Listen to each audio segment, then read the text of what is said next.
जब त्रिभुज की भुजा को हम आगे बढ़ाते हैं, बाहर जो कोण बनता है बहिष्कोण पाते हैं। इसके मान के लिए पड़ोसी छोड़ देते हैं। ये इसका पड़ोसी कोण है और इसके दूर वाले हैं। इसके मान के लिए पड़ोसी छोड़ देते हैं। जो कोण दूर होते हैं उन्हें हम जोड़ देते हैं।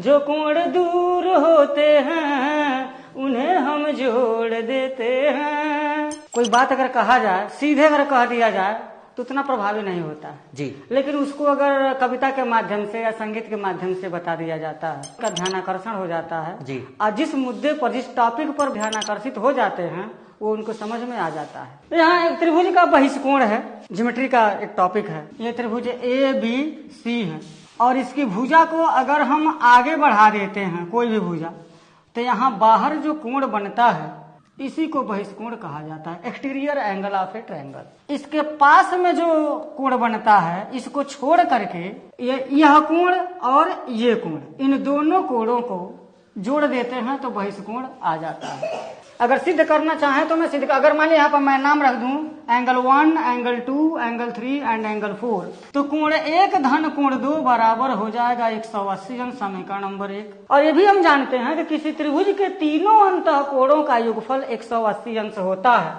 तो यहाँ यानी कि कोण 2 धन कोण 3 धन कोण 4 ये भी 180 अंश के बराबर हो जाएगा। इन दोनों समीकरणों का राइट हैंड साइड अगर बराबर है तो इसका लेफ्ट हैंड साइड भी बराबर ही हो जाएगा।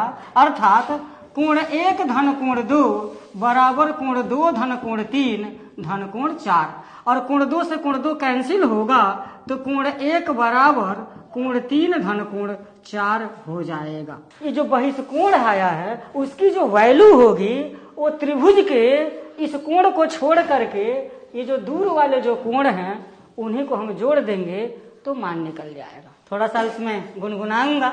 जब त्रिभुज की भुजा को हम आगे बढ़ाते हैं, बाहर जो कोण बनता है बहिष्कोण कहते हैं। इसके मान के लिए पड़ोसी छोड़ देते हैं।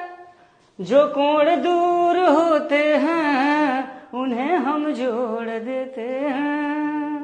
चलेगा, बहुत बढ़िया है कि आप गाने के साथ साथ पढ़ाते भी हैं इसमें। जैसे इस तरीके से